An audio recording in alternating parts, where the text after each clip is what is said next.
Le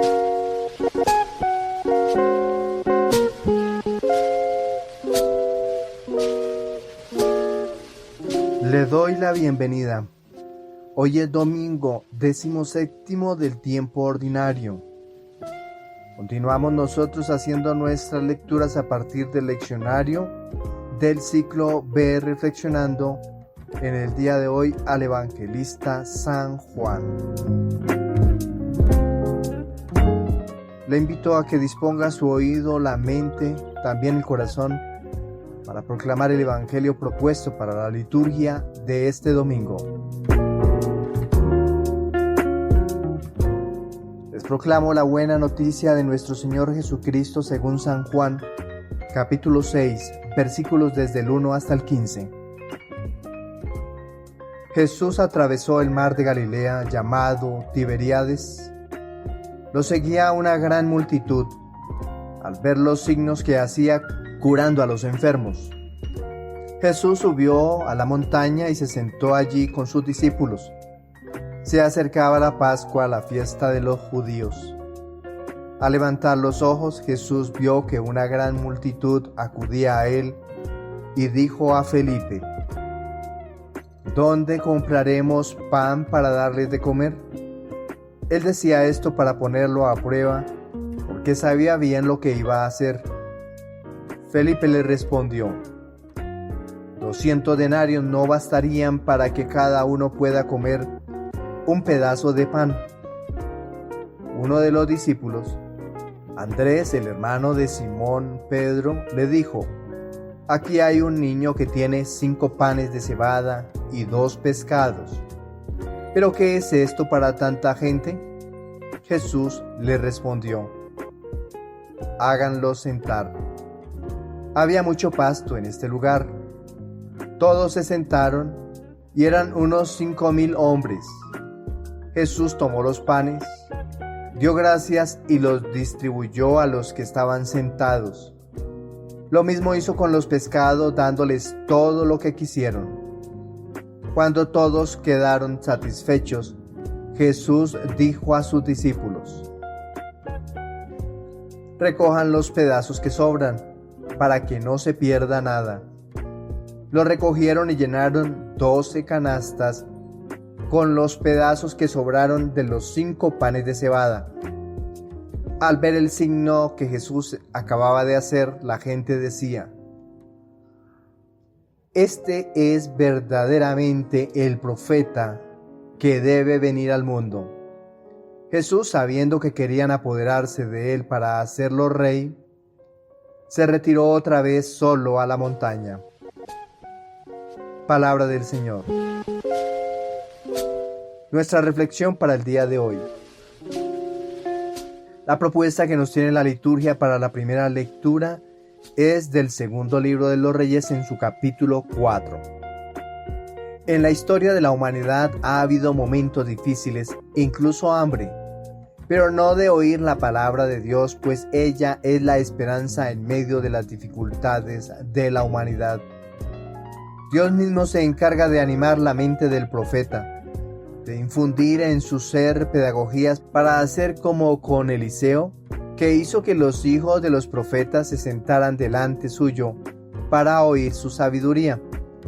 También el profeso hizo que la comida mala se volviera buena y sana. La mesa suele volverse lazo y lo que debiera ser para nuestro bien resulta ser una trampa. Esa es la mejor razón para no alimentarnos sin temor. Eliseo también hizo que un poco de comida fuera mucho. Habiendo recibido de gracia, dio de gracia.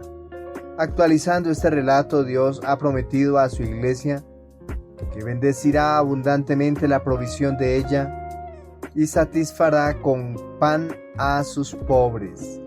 Él llena a quien alimenta y lo que bendice se vuelve abundante. Profundicemos en el segundo libro de los Reyes. El pasaje del segundo libro de los Reyes del capítulo 4, versículos del 42 al 44, se sitúa en el contexto de la vida del profeta Eliseo, sucesor del profeta Elías. Eliseo desempeña su ministerio profético en el reino del norte de Israel, aproximadamente en el siglo IX antes de nuestra era. Durante esta época, Israel enfrenta constantes conflictos externos e internos, y la idolatría y la injusticia social están muy extendidas. Los profetas como Eliseo tienen la tarea de recordar al pueblo su alianza con Dios y de actuar como intermediarios de la voluntad divina. Este pasaje que hemos leído es una manifestación de la providencia divina y la fe en la palabra de Dios. A través de Eliseo, Dios provee para su pueblo en tiempos de necesidad. El hecho de que un hombre de Baal, Salisa, traiga los panes y el grano simboliza la fidelidad de un remanente justo dentro de Israel, aun cuando muchos se desvían hacia la idolatría. Tres temas importantes encontramos en el relato del día de hoy. 1. La ofrenda del hombre de Baal Salisa. 2. La respuesta de Eliseo. Y por último, el milagro de la multiplicación.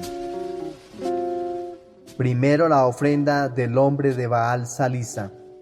El nombre Baal Salisa podría ser significativo. Baal puede referirse a un señor o dios, y Salisa se relaciona con tres, en hebreo shalosh. Esto podría implicar que el hombre viene de un lugar influenciado por la idolatría, pero él mismo mantiene su fidelidad a Dios. La ofrenda de 20 panes de cebada y grano fresco resalta la humildad y sencillez de los panes ofrecidos a Dios. En segundo lugar, la respuesta de Eliseo. Eliseo actúa con tal confianza en la palabra de Dios que recuerda las promesas de abundancia y provisión divina. Eliseo dice: dáselos a la gente para que coman, porque así dice el Señor, comerán y sobrará. Esta declaración subraya que la provisión de Dios siempre excede nuestras expectativas humanas. Y en tercer lugar, por último, el milagro de la multiplicación. El milagro prefigura el acto de Jesús en la multiplicación de los panes y los peces del evangelista Mateo en su capítulo 14, versículos del 13 al 21. Este tipo de milagros revela la generosidad de Dios y su capacidad de proporcionar abundantemente, incluso en situaciones de escasez. 20 panes. El número 20 puede simbolizar una prueba completa o una espera completa, como la del Génesis en el capítulo 31, versículo 41, donde Jacob trabaja 20 años para Labán. 100 hombres. El número 100 simboliza plenitud y totalidad. Alimentar a 100 hombres con tan poco resalta la sobreabundancia de la gracia de Dios.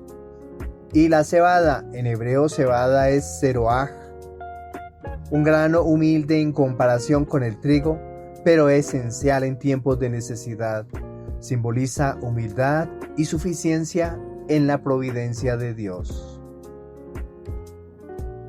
Tenemos una palabra más, lejem, pan, que simboliza la provisión básica y diaria de Dios para su pueblo, lejem. Como Betlehem. Betlehem es casa de Dios, que es la ciudad de David. Belén, Bethelem. Akol, comer, que resalta la acción de recibir la gracia y sustento de Dios. San Agustín, en su obra La ciudad de Dios, comenta sobre los milagros de provisión divina, señalando que estos actos son señales visibles de la generosidad y el amor de Dios por su pueblo. Él resalta que estos milagros invitan a los creyentes a confiar en la abundancia de la gracia divina, especialmente en tiempos de dificultad. Este pasaje nos invita a confiar en la generosidad y provisión de Dios. especialmente en momentos de necesidad. La acción de Eliseo nos muestra que aun cuando los recursos parecen insuficientes, la fe en la palabra de Dios puede multiplicar y satisfacer nuestras necesidades. Debemos recordar que Dios siempre provee y su gracia es sobreabundante, invitándonos a confiar plenamente en su amor y cuidado por nosotros. Que el Señor nos conceda la fe de Eliseo para confiar en su palabra y ver su mano generosa obrando en nuestras vidas, multiplicando y bendiciendo más allá de lo que podemos imaginar. Ante esta propuesta que recibimos de nuestro Padre Dios de este texto del Antiguo Testamento, respondemos ahora con el Salmo 144 y vamos a acompañar al salmista con esta frase antífona: abre tu mano, Señor, y nos sacias con tus bienes. El Salmo 144, titulado Alabanza universal a la misericordia de Dios, es un salmo de alabanza atribuido a David. Es un acróstico donde cada versículo comienza con una letra sucesiva del alfabeto hebreo. Este salmo celebra la grandeza de Dios, su misericordia, su fidelidad y su justicia. La motivación detrás del salmo es invitar a toda la creación a reconocer la soberanía y bondad de Dios, expresando una confianza total en su providencia y justicia. Profundicemos en sus versículos. Versículo del 10 al 11. Que todas tus obras te den gracias, Señor, y tus fieles te bendigan. Que proclamen la gloria de tu reinado y hablen de tus hazañas. Estos versículos resaltan la alabanza universal que todas las obras de Dios deben rendirle. Las obras de Dios incluyen tanto la creación como las acciones de sus fieles. Este llamado a la alabanza es una expresión de reconocimiento de la soberanía de Dios y su gloria eterna. La palabra hebrea clave en este versículo es fieles. Y tus fieles te bendigan. Hasidim. Fieles. Este término implica una devoción piadosa y amorosa hacia Dios, destacando la relación íntima y comprometida de Dios y sus seguidores. San Agustín comenta que este salmo es una invitación a reconocer las maravillas de Dios y a proclamar su reino, recordándonos que nuestra vida debe ser un testimonio constante de la grandeza de Dios. Versículos del 15 al 16. Los ojos de todos esperan en ti, y tú les das su alimento a su tiempo. Abres tu mano y colmas de bendiciones a todos los vivientes. Estos versículos reflejan la providencia de Dios y su cuidado paternal sobre toda la creación. El salmista enfatiza la dependencia total de todas las criaturas en la bondad y generosidad de Dios, quien provee lo necesario en el momento oportuno.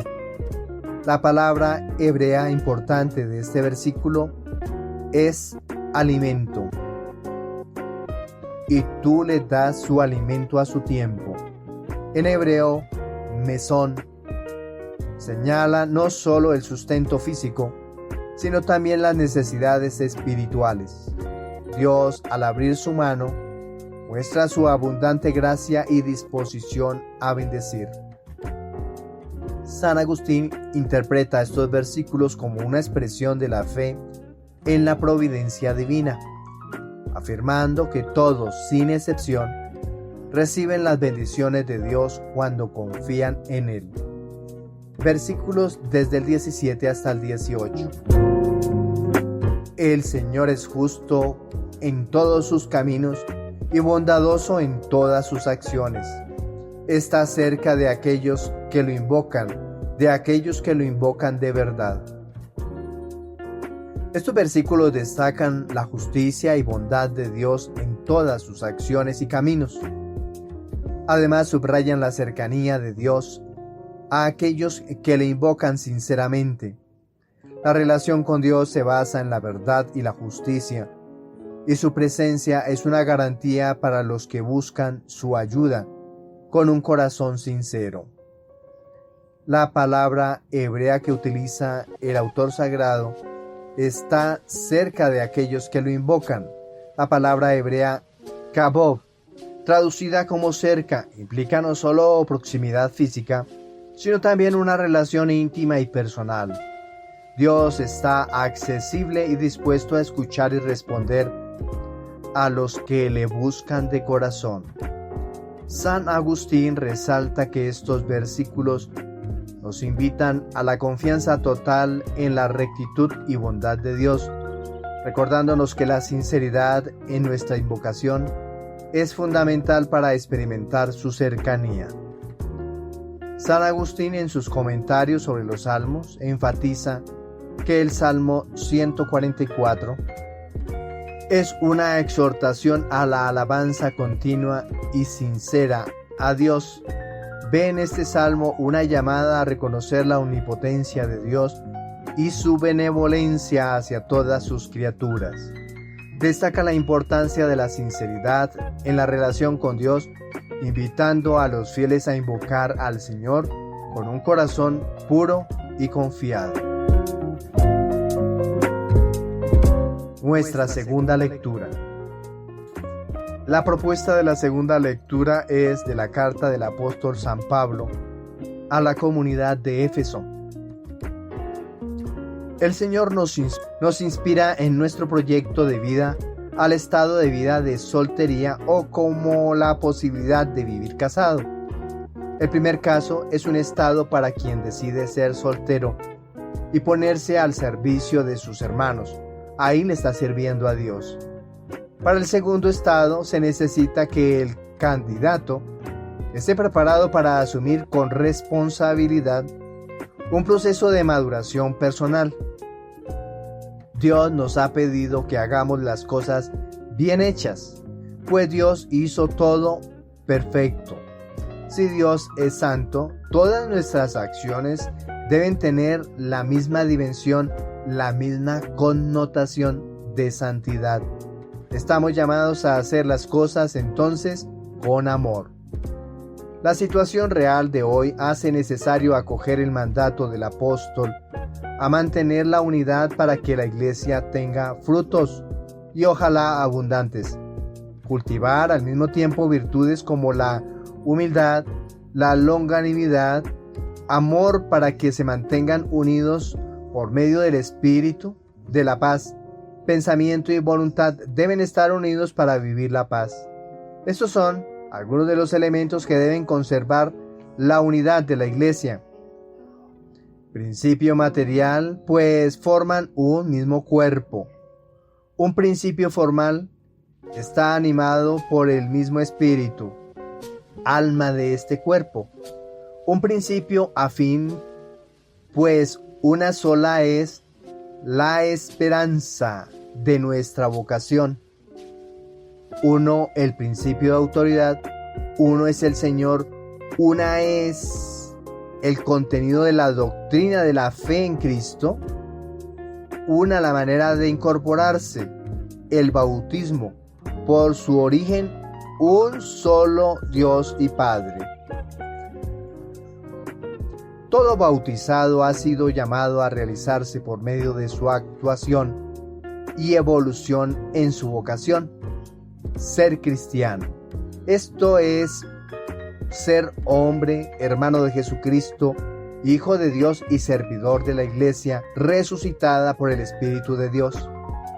El Espíritu ha constituido una comunidad a la cual debe acudir todo bautizado para que conozca su proyecto de vida, se realice en la misma, camino de salvación, retorno al Padre, prestando un servicio en la misma para hacer de esta una escuela de salvación, en la cual todos deben tener como modelo a Jesús resucitado y todos alimentarse y ejercitarse para crecer a su misma estatura.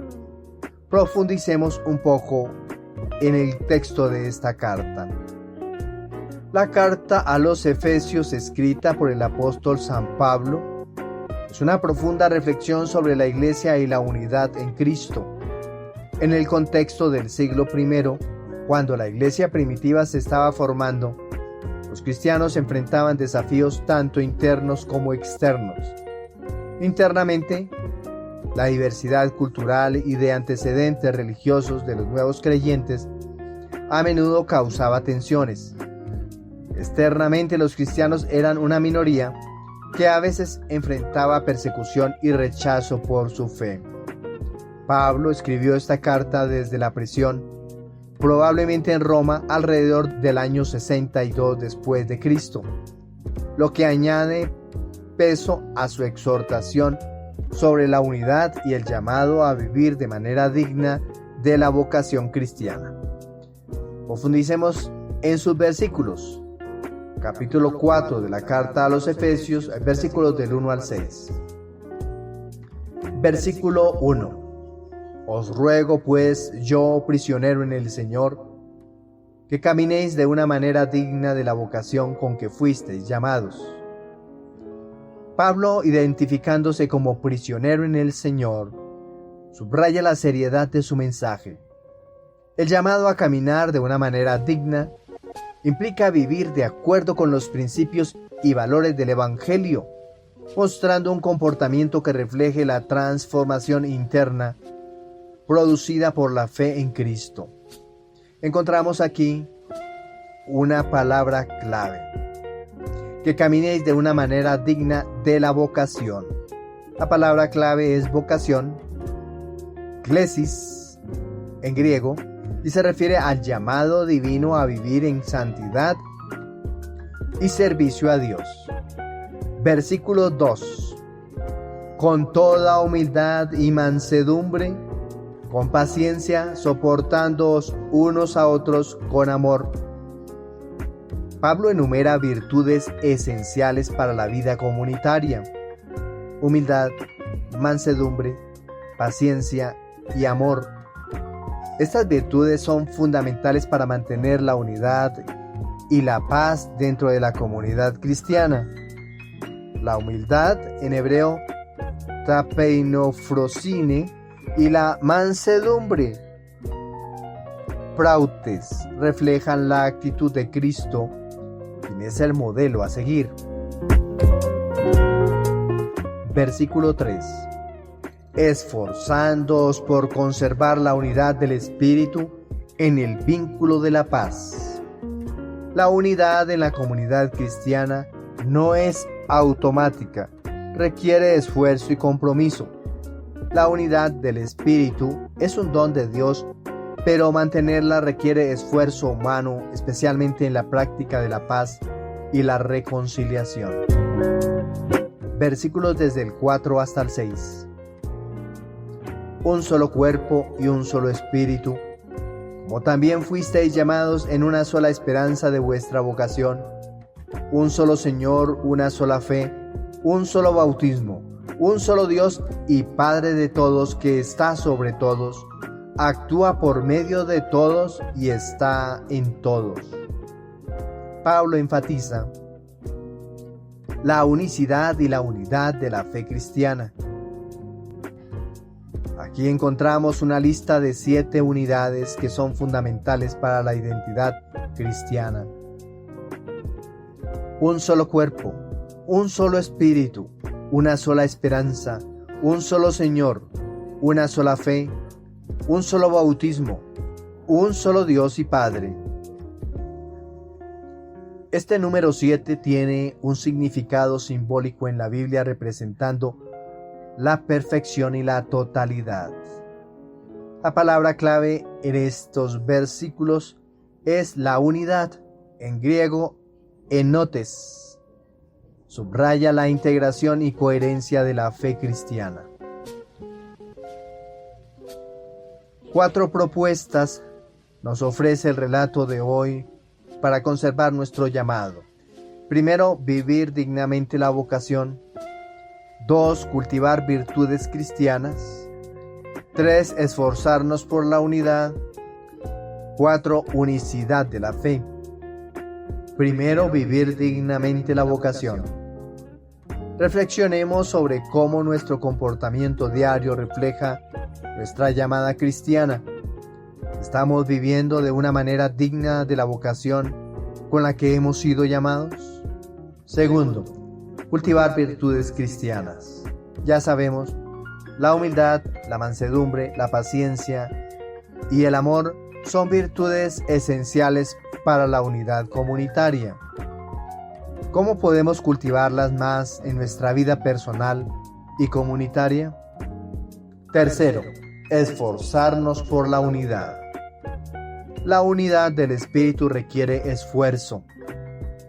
¿Qué pasos concretos podemos tomar para fomentar la paz y la reconciliación en nuestras comunidades?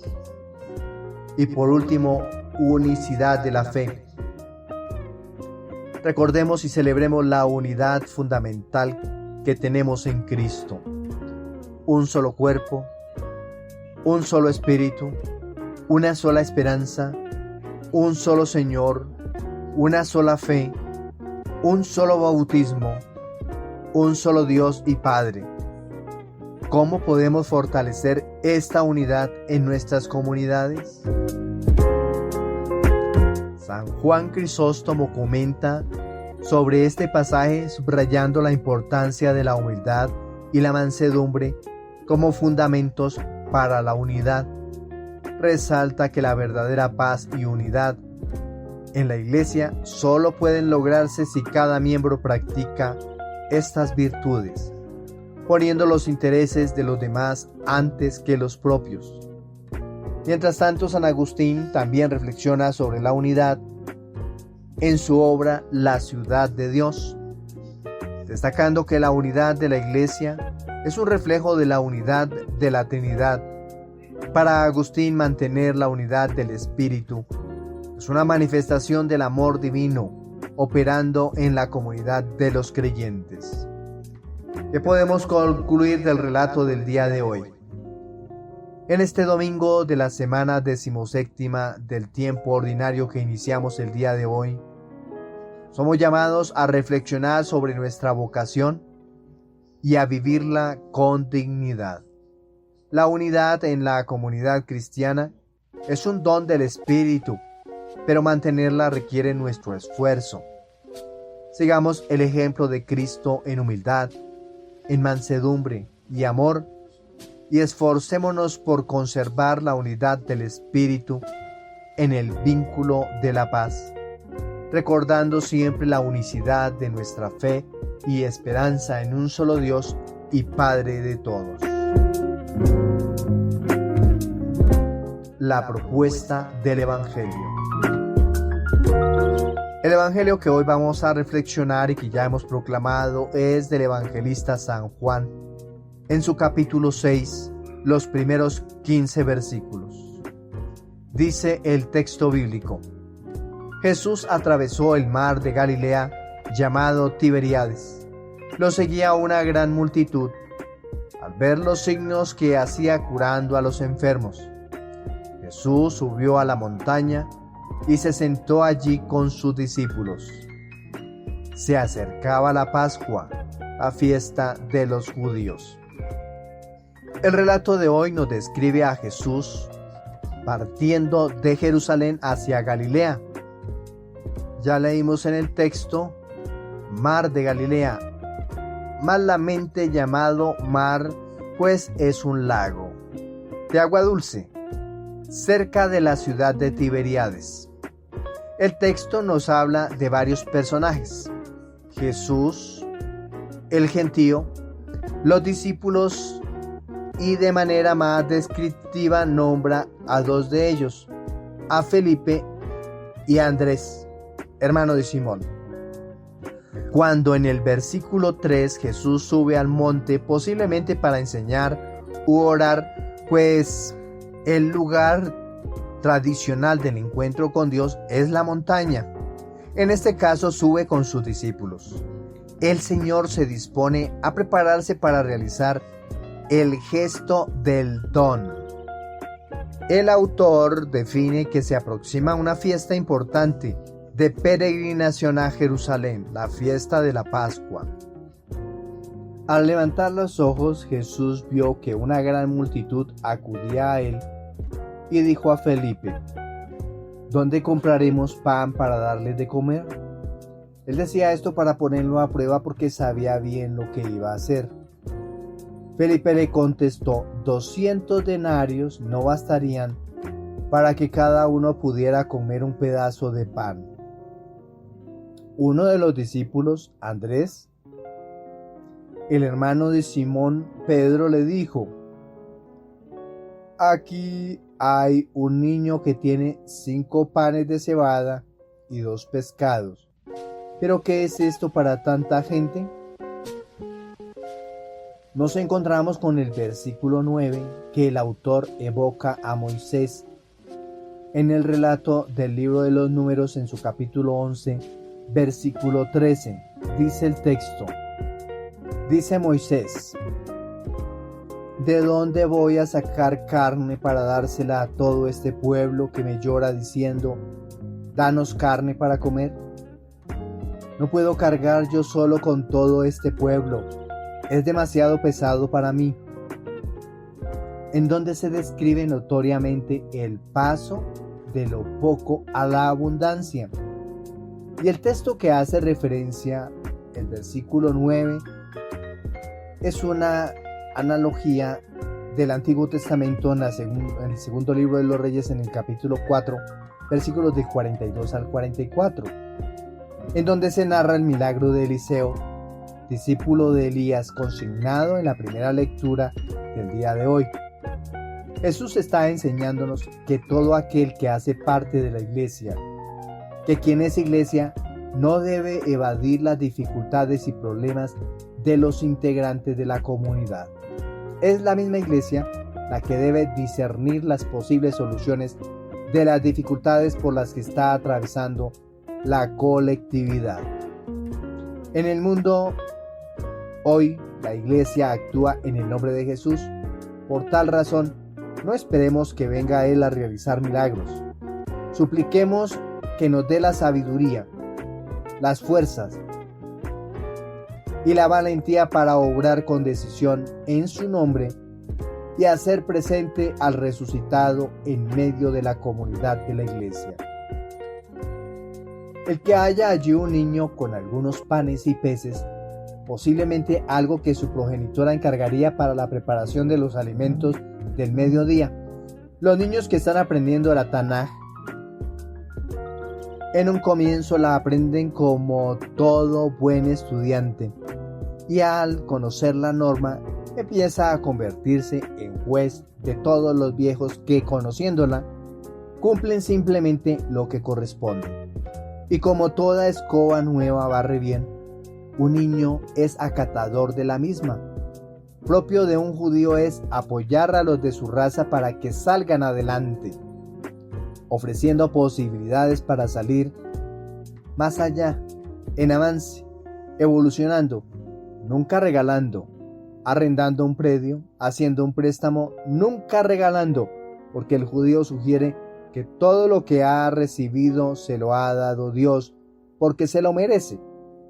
Un ejemplo, la tierra prometida. Esta fue un obsequio de Dios para los de su raza, y no eran muy bienvenidos los extranjeros, pues este niño con dificultad entregaría lo que debía llevar a su casa para la comida, pero posiblemente con la predicación de Jesús lo llevó a compartir lo que tenía. Y así pudo haber ocurrido con todos los que estaban allí escuchando a Jesús. Todos compartieron. El niño es el ejemplo de lo que pudo haber ocurrido en todos los asistentes. Todos compartieron lo que tenían, y cuando lo hacemos en nombre de Jesús o porque lo hemos aprendido de Él, siempre todos comen y todavía sobra. Es decir, que Jesús enseña acerca de la generosidad. 5 panes. Lo podemos interpretar uniendo todos los panes un pan lleno de espíritu. Y el pan lleno del Espíritu Santo es Jesucristo, pan del cielo. ¿Qué le falta a 5 para llegar a ser perfecto? 2. Y el número perfecto es 7. 5 más 2, 7. Y el número 2 es la simbología de Jesús como pescador de hombres. Este texto será muy atractivo y diciente para lo que encontramos en el versículo 10. 3 grupos de personas. 1. Un grupo judío nómada, pastores de ovejas. 2. Grupo de sedentarios, trabajadores de la tierra, cultivadores de cebada y trigo para fabricar el pan. Y en tercer lugar, para un grupo de pescadores. Jesús le respondió: háganlos sentar. Todos se sentaron y eran unos 5,000 hombres. Jesús tomó los panes, dio gracias y los distribuyó a los que estaban sentados. Lo mismo hizo con los pescados, dándoles todo lo que quisieron. El versículo 10 es una voz de esperanza. Jesús encarga a su iglesia, es decir, a los discípulos, hacer sentar al gentío. Algo que recuerda el autor es: había mucho pasto en el lugar. Para un pueblo que lleva siglos viviendo en un desierto que es Israel, sentarse en donde había mucho pasto es una frase de abundancia, de esperanza y de júbilo para un grupo de familias de oficio pastoril, pues con dificultad pueden alimentar a sus ovejas en el desierto. Deben estar buscando zonas en donde encuentren alimento, hierba sana para alimentar a sus rebaños, un trabajo de sacrificio. Es evidente el símbolo central del relato, un contenido eucarístico. En donde Jesús está, siempre sale de él generosidad y abundancia. Encontramos entonces en el versículo 11, signo de la Eucaristía. Cuando todos quedaron satisfechos, Jesús dijo a sus discípulos: recojan los pedazos que sobran para que no se pierda nada. Lo recogieron y llenaron 12 canastas con los pedazos que sobraron de los 5 panes de cebada. Cuando se encomiendan las cosas a Jesús, cuando lo buscamos para escucharlo, Él nos alimenta y se queda satisfecho todo seguidor suyo y sobra. En el encuentro de la comunidad, lo que sobra se recoge en el copón y se lleva al sagrario, para luego llevarlo a quienes no pudieron asistir a la reunión por alguna razón que le incapacitó su asistencia, como una enfermedad, lo que comúnmente llamamos como la comunión de los enfermos. Al ver el signo que Jesús acababa de hacer, la gente decía: este es verdaderamente el profeta que debe venir al mundo. Jesús, sabiendo que querían apoderarse de él para hacerlo rey, se retiró otra vez solo a la montaña. Los israelitas llevaban bastantes años esperando al Mesías desde la época de quienes lo prometieron, los profetas. Según el versículo 14, ellos creían que había llegado la hora mesiánica. Estaban esperando al profeta como el relato de Moisés y la propuesta de Isaías, a quien ungirían como rey. Jesús entonces se retiró al monte a orar en este momento para dar gracias. ¿Qué podemos encontrar entonces en este relato? Primero, una conclusión: Jesús se revela como el pastor y el guía de este pueblo, cuidando que nada ni nadie se pierda. Según lo que extractamos nosotros de los versículos del capítulo 12, versículos 37 y 39. En segundo lugar, Él enseña al pueblo israelita, más bien a quien le quiera seguir, que la generosidad es importante en su plan de salvación, para que a nadie haga falta nada y tenga lo suficiente. Y en tercer lugar, en la vida, cuando se camina con Él, se mantiene satisfecho y sobra para continuar. Vamos ahora a profundizar en el Evangelio. El Evangelio de Juan presenta muchos milagros y señales de Jesús que tienen un profundo significado teológico. Narra el relato de San Juan capítulo 6 los primeros 15 versículos, la multiplicación de los panes y los peces, uno de los milagros más conocidos de Jesús, que se encuentra también en otros evangelios sinópticos.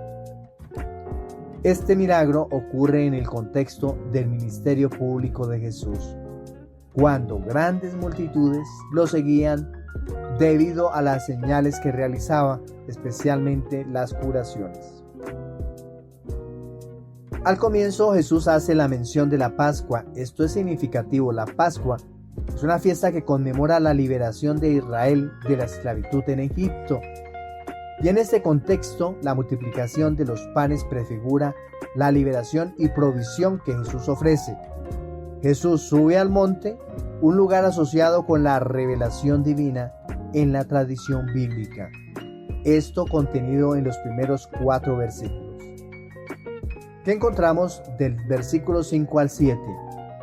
Jesús plantea una pregunta a Felipe, no porque no supiera la respuesta, sino para probar su fe. Felipe responde de manera práctica, señalando la insuficiencia de recursos humanos para resolver el problema, lo que prepara el escenario para la demostración del poder divino. Vamos a los versículos del 8 al 9. Andrés introduce un recurso aparentemente insignificante: los 5 panes y 2 peces de un muchacho. Este detalle resalta la insignificancia de los recursos humanos frente a la necesidad, destacando la inminente intervención milagrosa de Jesús. Vamos a los versículos del 10 al 11. Jesús organiza la multitud y toma los panes y peces, dando gracias a Dios antes de repartirlos. Este acto de dar gracias, o Eucaristía en griego, prefigura la última cena y la institución de la Eucaristía. El milagro muestra la abundancia de la provisión divina, ya que todos comieron hasta saciarse. Versículos del 12 al 13. La recolección de los sobrantes subraya la abundancia del milagro y la providencia de Dios, asegurando que nada se pierda. Los 12 canastos llenos pueden simbolizar las 12 tribus de Israel, sugiriendo que la provisión de Dios es suficiente para todos los suyos, para todo su pueblo, para todos los que le siguen. Versículos del 14 al 15. La multitud reconoce a Jesús como el profeta esperado, refiriéndose a la profecía del Deuteronomio en su capítulo 18, versículo 15, sobre el profeta semejante a Moisés. Sin embargo, Jesús evita ser mal interpretado como un líder político y se retira, subrayando que su reino no es de este mundo. ¿Qué podemos concluir del relato del día de hoy? Este relato no es solo una demostración del poder milagroso de Jesús, sino también una esperanza profunda sobre la providencia y la abundancia divina. Jesús se presenta como el proveedor que satisface tanto las necesidades físicas como espirituales de su pueblo, prefigurando el don de la Eucaristía. Este pasaje prácticamente nos invita a confiar en la provisión de Dios, incluso cuando nuestros recursos parecen insuficientes. Nos desafía a reconocer a Jesús no solo como un hacedor de milagros, sino como el verdadero profeta y rey que nos lleva a una nueva dimensión de vida en el reino de Dios. Además, nos recuerda que nuestra tarea es recoger y cuidar lo que Dios nos da, asegurándonos de que su gracia no se desperdicie. Para todos un feliz día, feliz comienzo de semana, feliz domingo. Que el Señor nos colme durante toda esta semana de su alegría como también de su bendición. Felicidades.